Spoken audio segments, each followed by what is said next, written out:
అందరికీ praise Lord brothers and sisters. దేవుడు ప్రేరేపించిన ఒక మాట ఈరోజు నేను చెప్పాలని ఆశపడుతున్నాను.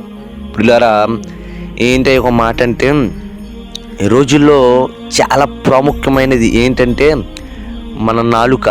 పిల్లారా, నాలుక ఎందుకు ప్రాముఖ్యమైనదంటే మరణ వచనములు దేనిలో ఉన్నాయంటే నాలుకలో ఉన్నాయి. పిల్లారా, నీ నోటి నుంచి వచ్చే మాట ఎలా ఉంటుందంటే ఈ రోజుల్లో ఈ యొక్క జనరేషన్లో, ముఖ్యంగా ఈ యొక్క జనరేషన్లో మన నోటి నుంచి వచ్చే మాట, ఈ నాలుక ద్వారా ఉపయోగించే మాట ఎలా ఉంటుందంటే ఇతరులను బాధ పెట్టే విధంగా ఉంటుంది, ఇతరులను హింసించే విధంగా ఉంటుంది, ఇతర యొక్క జీవితాలను నాశనం చేసే విధంగా ఉంటుంది. పిల్లరా, మన దేవుడైన యెహోవా అంటున్నాడు, నీ యొక్క నాలుకకి ఎంత శక్తి ఉందంటే సామెతల గ్రంథము 21వ అధ్యాయము 23వ అధ్యాయంలో ఆయన స్పష్టంగా మాట్లాడుతున్నాడు. నీ నాలుక ఎంత పవర్ ఉందంటే, నోటి నాలుక భద్రము చేసుకునేవాడు శ్రమల నుండి తన ప్రాణమును కాపాడుకున్నాడంట.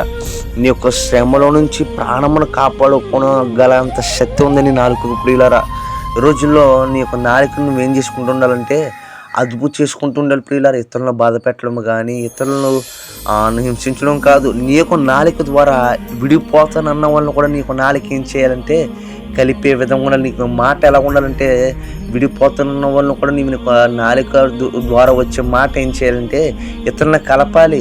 నీ యొక్క నాలుక ద్వారా వచ్చే మాట యెహోవాని మహిమపరచాలి. నీ యొక్క నాలుక ద్వారా వచ్చే మాట యెహోవాని ఘనపరచాలి. నీ యొక్క నాలుక ద్వారా వచ్చే మాట యెహోవాకు నీతిని తెచ్చిపెట్టాలి. కానీ ఈ రోజుల్లో క్రైస్తవులు ఏముంటలేదంటే మన మాట ద్వారా అనేకులను బాధ పెడుతున్నాం, మన మాట ద్వారా అనేకులను హింసిస్తున్నాం. కాబట్టి ప్రియులారా, మన నాలుక ద్వారా దేవుని స్తుతిద్దాం, మన నాలుక ద్వారా యెహోవాకు మహిమ తెద్దాం.